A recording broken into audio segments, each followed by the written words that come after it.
안녕하세요. 문화재로 본 평양, 평양의 역사 유적에 관하여 함께 이야기를 나눠볼 저는 전북대학교 학술연구교수 허선혜입니다. 반갑습니다. 오늘은 크게 5가지 이야기를 여러분들과 나눠보고자 합니다. 첫 번째로는 우리나라와 북한에서 문화재의 개념이 각각 어떻게 다른지를 살펴보고요. 이어서 북한의 문화재인 민족유산은 어떤 것인지를 법적 정의에 입각하여 알아보도록 하겠습니다. 두 번째로는 북한의 역사 유적에 관한 자료들의 현황과 그 내용을 간단히 살펴보겠습니다. 북한은 역사 유적 목록을 공식적으로 발표하고 있지는 않기 때문에요. 다양한 북한 자료들을 통하여 북한 역사 유적에 관한 내용을 확인해 볼 수가 있는데요. 여기에서는 자료의 유형을 총 8가지로 나누어서 알아보도록 하겠습니다. 그리고 세 번째로는 북한의 수도 평양의 역사 유적을 통계적으로 살펴보는 시간을 갖도록 하겠습니다. 국보급 유적 그리고 보존급 유적으로 나누어서 각각을 유형별로, 분포 지역별로, 시대별로 그 통계치를 소개하는 시간을 갖도록 하겠습니다. 네 번째는 앞에서 살펴본 평양의 역사 유적 중에서 대표적인 유적지 5곳을 조금 더 자세히 알아보는 시간을 갖도록 하겠습니다.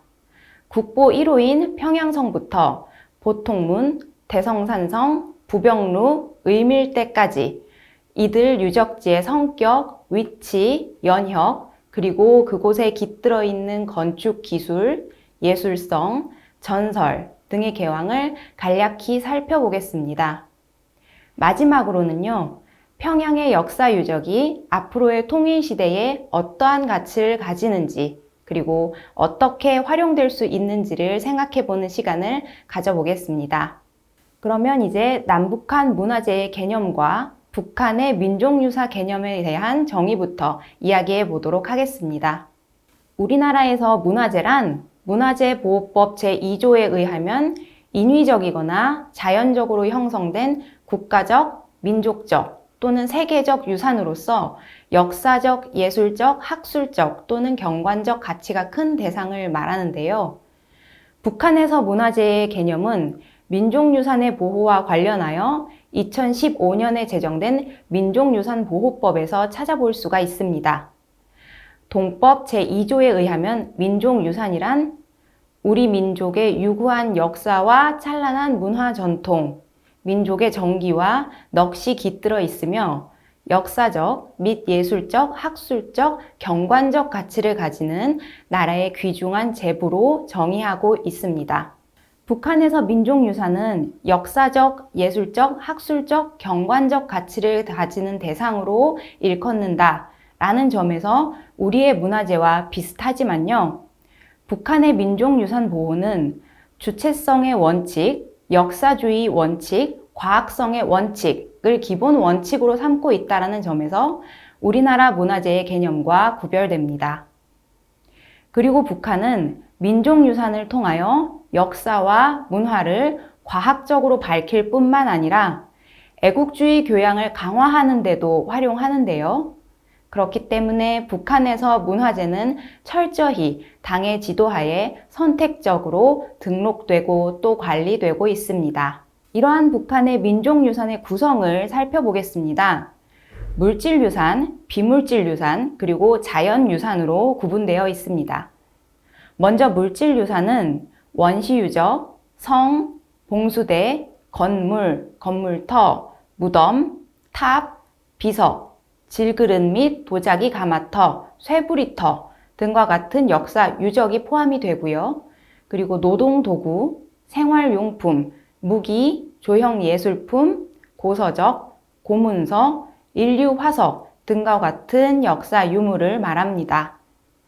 그리고 비물질 유산에는 구전 전통, 표현, 전통예술과 의술, 사회적 관습, 예식 및 명절 행사, 자연과 우주에 관한 지식과 관습, 전통 수공예 기술과 같은 것들이 포함이 됩니다.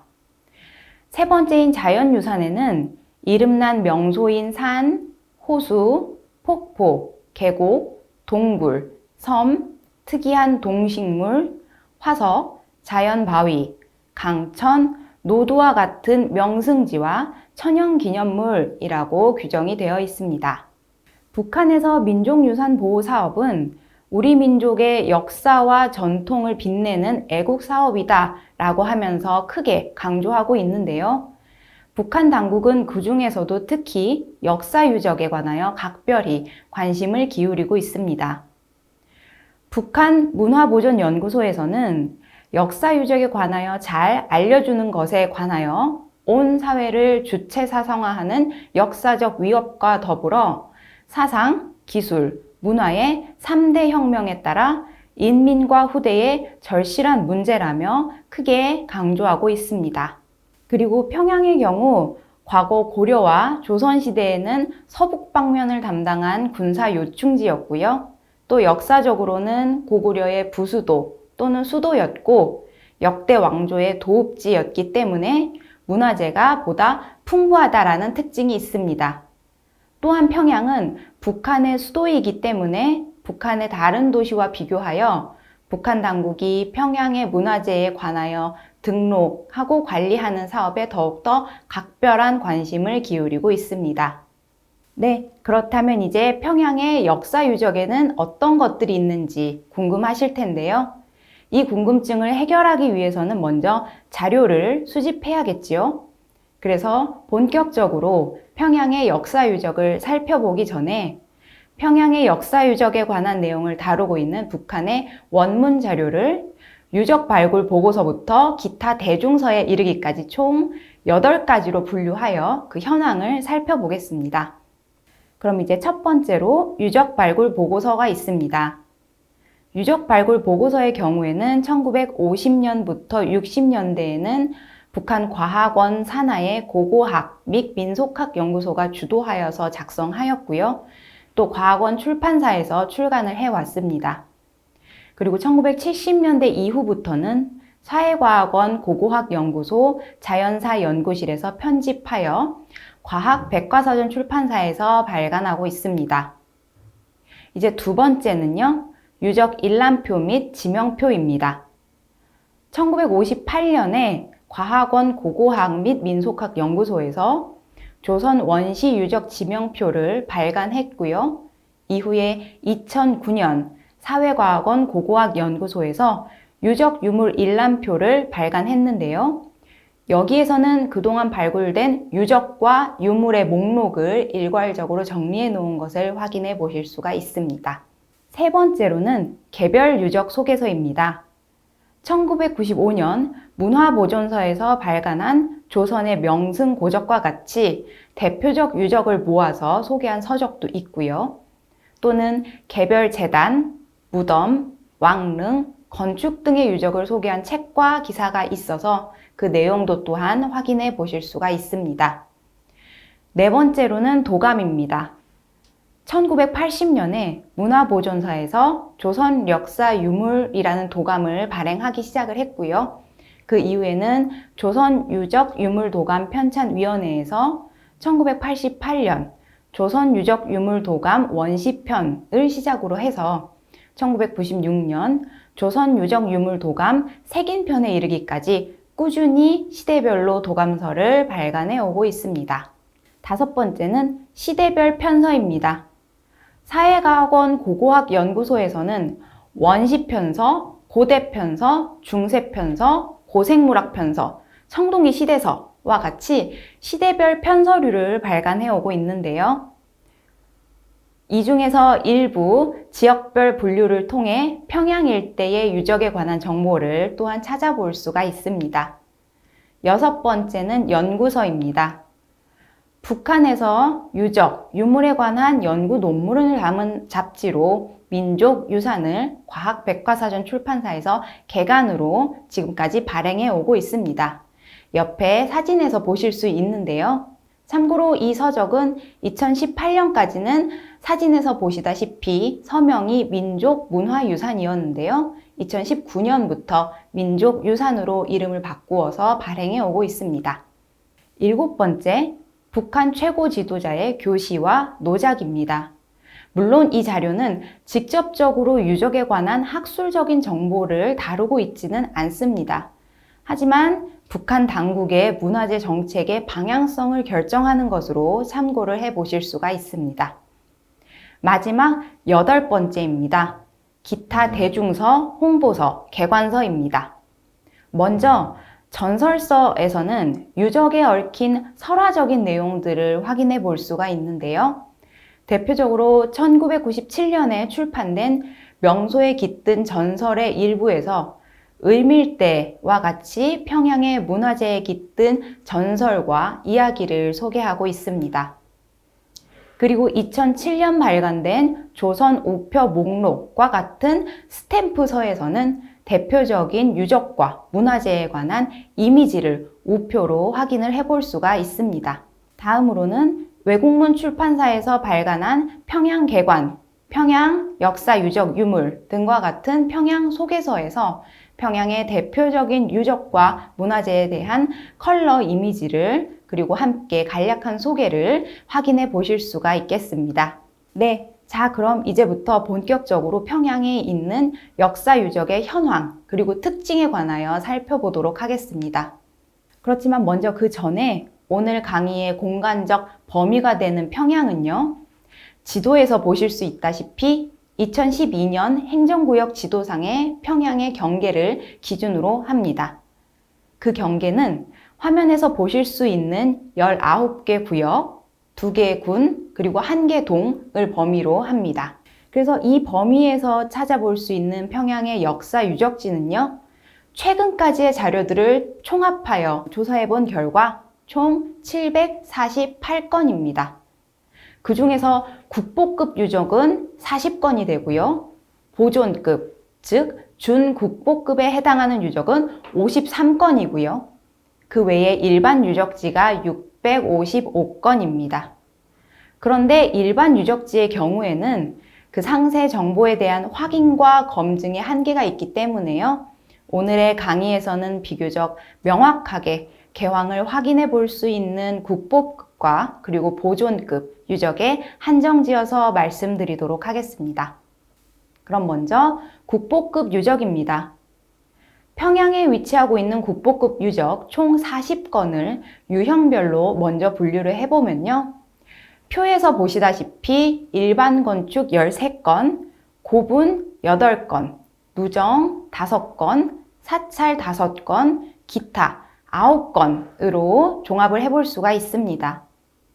표에서 보실 수 있다시피 성곽은 5건, 문루 4건, 사당 2건, 서원 1건, 다리 1건에 일반 건축류가 가장 많은 비중을 차지하고 있는데요.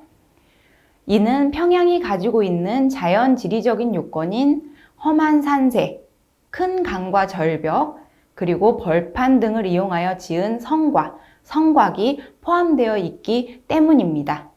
그리고 또한 교통의 요충지로서 출입과 경계를 위하여 설치된 곳곳의 문루가 국보급 유적으로 등록되어 있음을 확인해 볼 수 있습니다. 다음으로 가장 큰 비중을 차지하고 있는 국보급 유적은요, 총 8건을 차지하는 고분 유적입니다. 특히 평양 일대는 대동강 유역을 중심으로 하여 문명을 이룬 최초의 고대 국가를 세운 단군 조선의 능으로 북한이 주장하고 있는 단군릉이 있고요. 그리고 고구려 시조 동명왕의 무덤인 동명왕릉도 고분 유적에 포함이 됩니다. 북한 정권은 스스로의 역사적 정통성과 그리고 평양의 위상을 확립하기 위하여 이들 고분 유적을 발굴하고 또한 성대하게 개건하여 당국 차원에서 관리해 오고 있습니다. 그리고 이 외에도 평양의 국보급으로 지정된 누정도 5곳이 있는데요. 뛰어난 풍광으로 평양 8경의 장소가 된 을밀대와 부병루가 여기에 포함이 되고요. 또 금수산 봉우리 중에서 가장 높은 모란봉에 위치해서 동평양과 서평양의 모습이 한눈에 들어오는 최승대, 그리고 탁 트인 입지적 요건으로 인하여 평양의 군사 지휘처로서의 역할을 하기도 한 청류정, 그리고 관서 8경의 하나인 연광정이 국보급으로 등록되어 있습니다. 다음으로는 국보급 유적을 소재지별로 분류를 해보도록 하겠습니다. 차트에서 보실 수 있다시피 중구역 13건, 대성구역에서는 10건, 역포구역에서 6건, 강동군에 4건, 모란봉구역에 3건 등으로 정리를 해볼 수가 있는데요. 보시다시피 중구역에 가장 많은 국보급 유적이 위치하고 있는 것을 알 수가 있습니다. 그럼 이제 지도를 통하여 중구역을 조금 더 자세히 살펴보도록 하겠습니다. 지금 빨간색으로 표시된 부분이 중구역에 해당하는데요. 이 구역에는 연광정, 부병루, 을밀대, 청류정, 최승대가 있어서 누정만 5건으로 많은 비중을 차지하고 있습니다. 그리고 이어서 보통문, 대동문, 칠성문, 전근문이 있어서 문루가 총 4건으로 두 번째로 많은 비중을 차지하며 분포되어 있습니다. 즉 평양에 있는 국보급 유적 중에서 누정과 문루는 모두 중구역에 위치하고 있다라는 것을 확인을 해볼 수가 있는데요.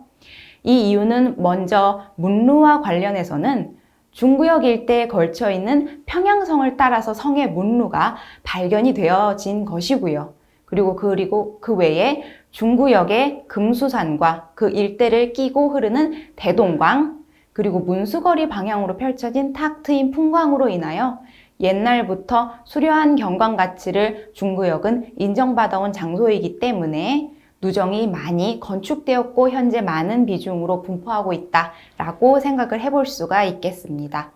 이제 다음으로는 국보급 유적을 시대별로 분류해 보겠습니다. 그 결과 평양에 위치한 국보급 유적 중에서 삼국시대 유적이 보시다시피 25건으로 가장 많이 등록되어 있습니다. 여기서 삼국시대 유적은 대부분이 고구려시대 유적인데요. 예를 들어서 평양성, 대성산 남문, 황대성 이와 같은 성곽이 3건, 그리고 이어서 보통문, 대동문, 정근문으로 문루가 또 3건, 그리고 버보남, 중흥사 당간지주, 광법사로 사찰이 3건, 연광정, 부병루 이렇게 누정이 2건 포함되어 있습니다. 말씀드린 것과 같이 고구려시대 유적이 가장 많이 위치하고 있는 배경으로 생각해 볼 수 있는 점은요. 평양이 바로 고구려 시대의 수도였고 427년 평양으로 고구려가 수도를 옮긴 후에 688년까지 고구려의 수도로서 오랜 시간 중심지였기 때문에 현재 평양에 남아있는 고구려의 유적이 많다라고 생각을 해볼 수가 있겠습니다. 이제 다음으로는요. 평양에 위치하고 있는 보존급 유적 53건을 유형별로 먼저 분류를 해보았습니다. 그 결과 표에서 보시다시피 일반 건축 11건, 그리고 고분이 28건, 사찰 2건, 그 외에 12건으로 찾아볼 수가 있었습니다. 통계적으로 살펴보면요. 전체 총 53건의 보존급 유적 중에서 고분 유적이 28건으로 가장 많이 분포하고 있습니다. 이 고분 유적을 세부적으로 또 들여다보면 나무곽 무덤, 벽돌 무덤, 귀틀 무덤, 고인돌, 고분군 등과 같이 다양한 형태의 고분이 보존급 유적으로 등록이 되어 있습니다. 특히 평양을 중심으로는 고구려 역사가 누적되어 있다고 앞서 말씀드렸는데요. 그렇기 때문에 왕릉과 귀족의 무덤 또한 많이 위치하고 있습니다. 다음으로는 보존급 유적을 소재지별로 분류해 보겠습니다. 그 결과 낙랑구역이 17건 발견이 되었고요. 강동군 9건, 이어서 삼석구역 8건, 순안구역 6건, 중구역에 5건, 강남군 2건, 용성구역에 2건, 만경대구역에 2건, 대성구역에 1건, 은정구역에 1건으로 발견이 되었습니다. 보시다시피 보존급 유적은 낙랑구역에서 17건으로 가장 많이 위치를 하고 있는데요. 또 특징적인 것은 이 17건 중에서도 15건이 고분 유적이다라는 것이 특징입니다. 그리고 다음으로 강동군에도 9건의 보존 유적이 있는데 역시 고분 유적이 이 중에서 5건을 차지할 정도로 큰 비중을 차지하고 있습니다. 이제 다음으로는 보존급 유적을 시대별로 분류해 보았습니다. 그 결과 신석기 시대는 1건, 철기 시대는 7건, 낙랑국 시기 8건, 삼국시대 14건, 고려시대 5건, 그리고 조선시대 유적이 6건으로 발견이 됩니다. 삼국시대의 유적이 14건으로 가장 많은데요.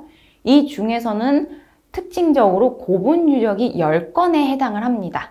그리고 그 외에 성곽이 3건, 문루가 1건입니다. 이는 역시 앞에서 말씀드렸듯이 고구려 시대의 고분 유적이 대다수 평양에 위치하고 있기 때문으로 생각을 해볼 수가 있습니다. 지금까지 평양의 국보급과 보존급 역사 유적을 유형별로, 분포 지역별로, 또 시대별로 나누어서 살펴보았는데요. 이제부터는 평양의 역사 유적 중에서 대표 유적지 총 5곳을 선정해서요, 보다 더 구체적으로 알아보는 시간을 갖도록 하겠습니다. 그럼 이제 첫 번째로 살펴볼 곳은 바로 북한의 국보 제1호 평양성입니다. 평양성은 고구려 시대 수도성입니다. 427년에 고구려가 수도를 평양으로 옮기고 나서 적의 침략으로부터 수도를 잘 지켜내기 위해서 축조한 성입니다. 평양성은 입지적으로도 매우 탁월한데요. 북쪽으로는 금수산, 동쪽, 서쪽, 남쪽의 세면은 대동강과 보통강에 의해서 둘러싸여 있는 말 그대로 천연 요새지대다 라고 볼 수가 있겠습니다. 그럼 이제 성 내부로 들어가 보도록 하겠습니다. 옆에 평양성 평면도에서 볼 수 있듯이 성 가운데에 성벽을 쌓아서 크게 두 부분으로 성의 내부가 나누어집니다. 성의 안쪽 부분을 내성, 그리고 성의 바깥쪽 부분을 외성이라고 합니다. 조선시대에 들어서는 고려 시기 내성의 규모를 줄여서 외성과 사이에 중성을 새로 만들고요. 기존에 있던 성 북쪽 바깥으로는 북성을 새로 쌓았습니다. 그래서 현재 총 4부분이 되지요. 내성, 외성, 중성, 북성으로 성이 나누어지게 되었습니다. 내성에는 궁전이 있는 궁성이었을 것으로 추정을 하고 있고요. 또 중성 안에는 중앙관청들이 존재했을 것이다 라고 생각하고 있습니다. 그리고 그 외에 외성은 주민지대였던 것으로 보고 있습니다. 평양성과 관련하여 고려사를 찾아보면요. 이렇게 나와 있습니다.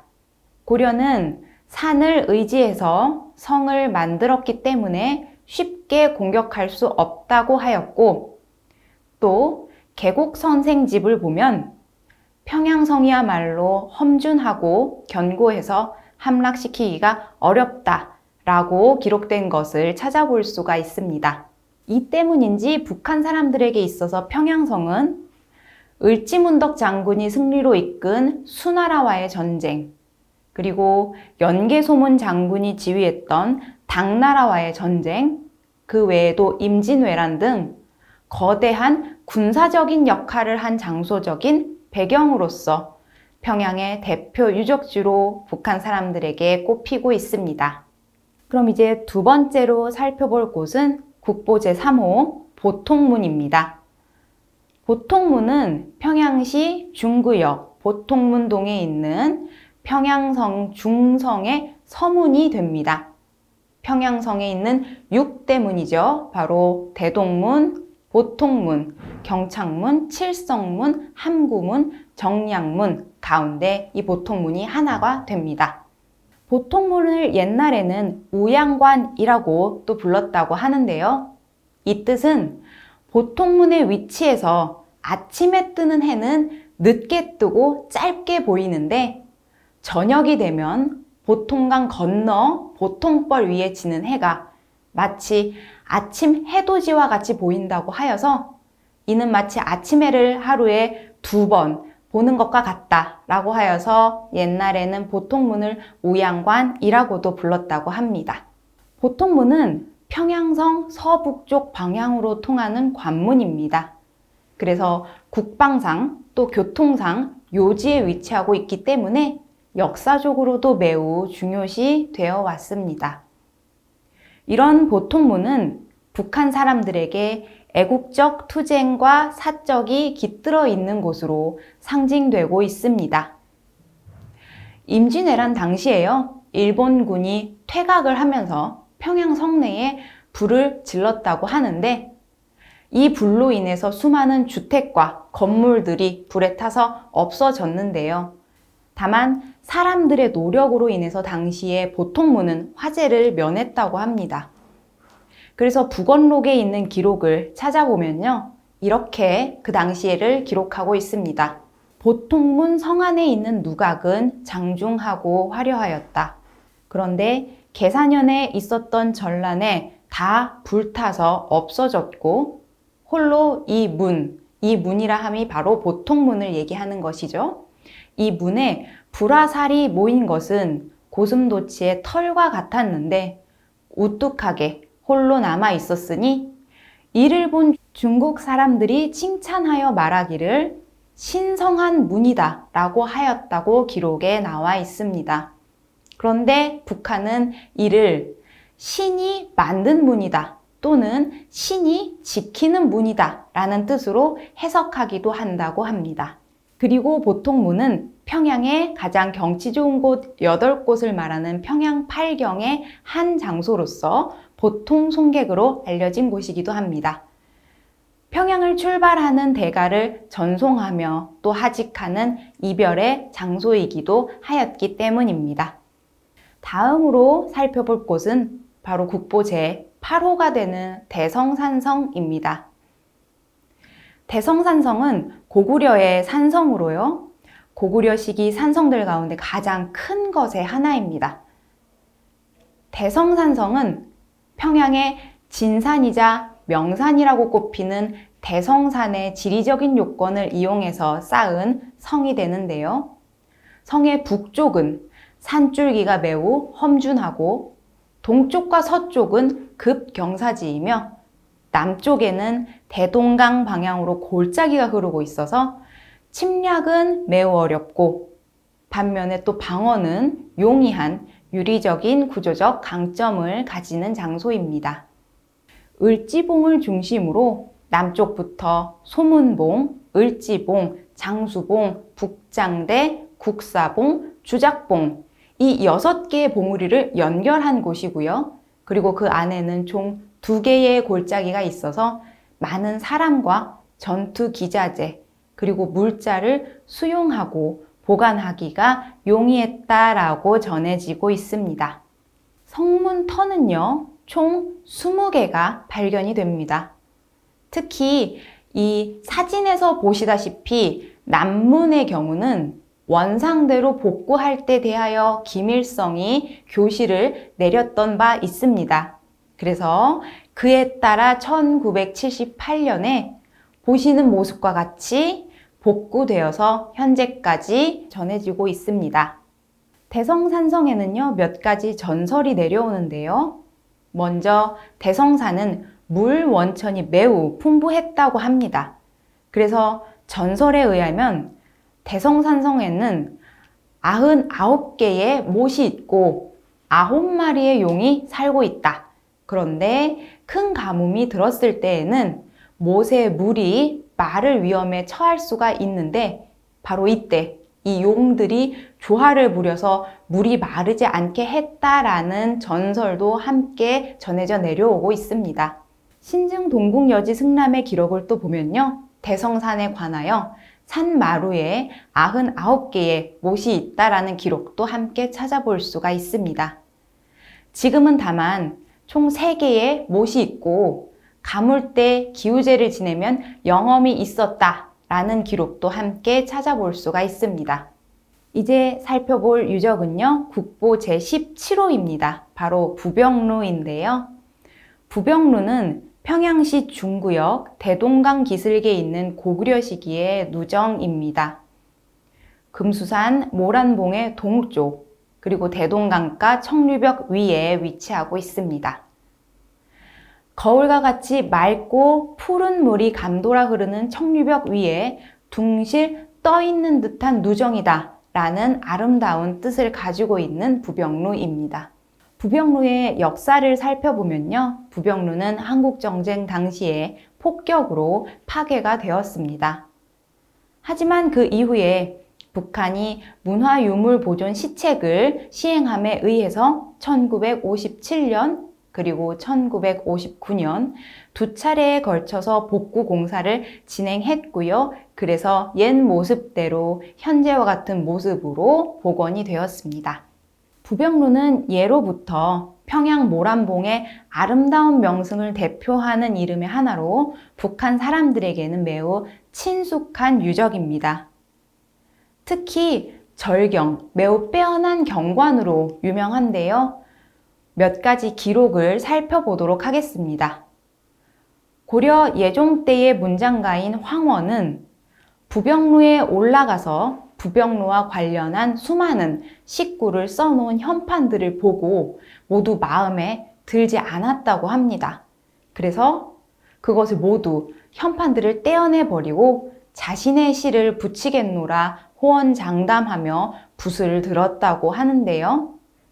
그러나 긴성 저 한편에는 용용이 흐르는 강물이요 넓은 벌 동쪽엔 점점이 찍힌 메이로다 라는 두 구를 읊고 나서는 아무리 끙끙거려도 시상이 더 이상 떠오르지 않고 메말라서 그 다음으로 이어가지 못한 채 통곡하면서 누를 내려오고 말았다 라는 일화를 찾아볼 수가 있습니다. 부병루는 뛰어난 전망뿐만이 아니라 건축적으로도 매우 뛰어난데요. 그 규모, 구조, 형체, 수법 면에서 뛰어난 건축물이고 또 위치와 건축 형식을 살펴봤을 때도 또한 자연과 건축 예술을 조화롭게 잘 배합했다라는 누정으로서 그 가치가 인정받아 북한의 국보유적으로 지정되었습니다. 그리고 해가 서산마루 뒤로 사라지고 밝은 달이 떠오를 무렵의 이 일대는 평양 팔경의 하나로 부벽완월이라고 하여 달놀이로도 유명한 장소입니다. 과거 한국전쟁 때는 평양성 북성의 장대로 전시 전투지휘처로 이용되기도 하는 등 현재 북한에서 부병루는 민족적 긍지를 가지는 상징이 되고요. 또 아름다운 민족문화유산으로 꼽히고 있습니다. 이제 5가지 중에 마지막으로 살펴볼 유적이죠. 바로 국보 제19호 을밀대입니다. 을밀대는 6세기 중엽에 고구려 평양성 내성 북장대터에 세워진 조선시대 누정입니다. 그 위치는 중구역 금수산 을밀봉 아래에 위치를 하고 있습니다. 을밀대는 을밀봉에 세워졌다라고 해서 그 이름을 을밀대라고 하기도 하고요. 또는 옛날 을밀선인이 하늘에서 내려와서 놀았다라는 것과 또 고구려 때 을밀장군이 이곳을 지켜서 싸웠다라는 데서 그 이름 을밀대가 유래했다라는 설도 있습니다. 그 외에는요, 사방이 다 확 트여 있어서 아름다운 경치가 한눈에 들어온다 라고 하여서 사허정이라고도 불렀다고 합니다. 을밀대와 같은 경우는 평양 8경 중에서도 첫 번째 1경으로 꼽힙니다. 바로 을밀대의 봄 풍경이 평양 8경의 1경이 되는데요. 이는 을밀대에서 보이는 경치가 매우 뛰어났기 때문입니다. 을밀대의 경치에 관해서는 얼마나 뛰어난지 여러 가지 기록들이 남아져서 전해져 내려오고 있는데요. 먼저 세종지리지에서는 이렇게 기록되어 있습니다. 이루 다 기록할 수 없을 정도로 그 경치가 뛰어났다라고 기록되어 있고요. 또 그 외에 조선 중기 문신인 허봉 역시 을밀대를 보고 나서 나는 듯하여 좌우 전후가 기괴하고 절묘하지 않음이 없으니 잠옷 하늘이 만든 곳이었다 라고 표현할 정도였다고 합니다. 그리고 또 몽유연행록의 기록을 살펴보면 을밀대에서 보이는 경치에 대하여 좌우를 둘러보니 아늑하고 빼어나게 아름다워서 거의 선계, 신선세계와 같았다 라고 기록이 되어 있습니다. 그리고 또 다른 시를 살펴보게 되면요. 금수산 꼭대기에 손바닥처럼 평평한 한 대, 바로 을밀대를 이야기하는 것이죠. 근데 이곳은 아마도 하늘 위의 신선이 바람을 타고 이따금 내왕할 듯 라고 표현하고 있습니다. 즉, 을밀대 주변의 풍광이 얼마나 수려한지를 마치 신선세계에 비유하고 있을 정도입니다. 이 외에도요, 북한 사람들에게 있어서 을밀대는 고구려 시기부터 여러 차례에 걸친 침략을 막아 싸운 선조들의 애국적 투쟁 역사가 깃든 고적으로도 사랑받고 있습니다. 예를 들어서요, 일본군이 평양성을 공격했을 당시에 일본군을 막아 싸우던 부대가 이 을밀대 근처의 울창한 소나무 숲을 이용하였다라는 일화가 전해져 내려오는데요. 바로 을밀대 소나무 숲에 나뭇가지들의 의복을 흩어서 걸어 놓았다는 것입니다. 그렇기 때문에 이 의복을 흩어 걸어 놓은 모습들은 마치 가짜 군사들로 보이게끔 꾸몄다는 것이고요. 그래서 많은 병력이 있는 것으로 가장을 할 수 있었고, 이에 적의 전진을 지체시킬 수 있었다라고도 합니다. 그리고 항일 무장투쟁 시기에 조선인민혁명군이 을밀대에 올라 일본군의 비행장과 군사시설을 정찰했다라고도 하고요. 1931년에는 을밀대에서 노동자가 일제의 식민통치와 자본가를 규탄하는 연설을 했다라는 일화가 북한에서 전해져 내려오면서 북한 사람들에게 있어서는 이 을밀대가 민족적 자부심과 긍지를 상징하는 공간이 됩니다. 네, 이렇게 지금까지 평양의 대표적인 역사유적 5곳을 함께 살펴보았는데요. 이제 오늘의 강의를 마무리 지어 보려고 합니다. 평양은 교통의 요지이자 자연 입지적인 조건이 다채로운 자연환경을 가지고 있는 도시입니다. 그리고 역사적으로는 수도이자 또한 군사 요충지였기 때문에 기존에 발굴되었던 유적지뿐만 아니라 잠재적으로 앞으로 발굴될 유산 또한 많이 있다라는 특징을 가집니다. 물론 북한의 대내외적인 위기 상황 혹은 북한의 열악한 경제적인 조건과 같은 것들로 인하여 문화재의 방치 또는 훼손의 문제가 매우 심각한 상황이기는 합니다. 하지만 평양의 역사 유적은 북한의 수도로서 당국의 역사적인 위상과 직결되기 때문에요.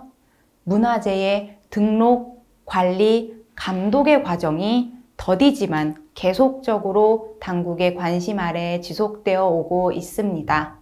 통일시대를 준비하는 우리에게 있어서 역사유적을 포함한 문화유산은 남북한 간의 사회문화 교류, 협력을 진행할 수 있는 중요한 하나의 대상이 됩니다.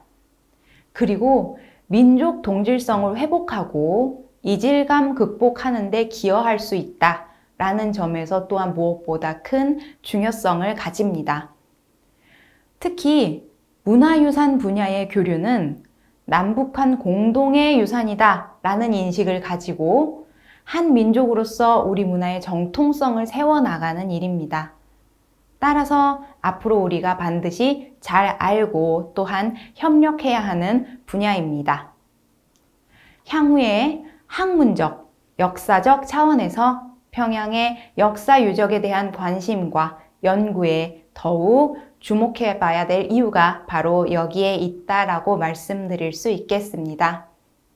앞으로 평양의 도시 문화재로서 역사 유적에 관한 연구가 더욱 활성화되기를 기대해 보겠습니다. 국보급 유적으로 평양에 위치한 유적은 총 40건, 그리고 보존급, 즉 준국보급 유적으로 평양에 위치한 유적은 총 53건이 있다라는 것 통계적으로 함께 살펴봤습니다. 그리고 특히 중구역에 많이 위치하고 있다는 점이 특징적이었고요.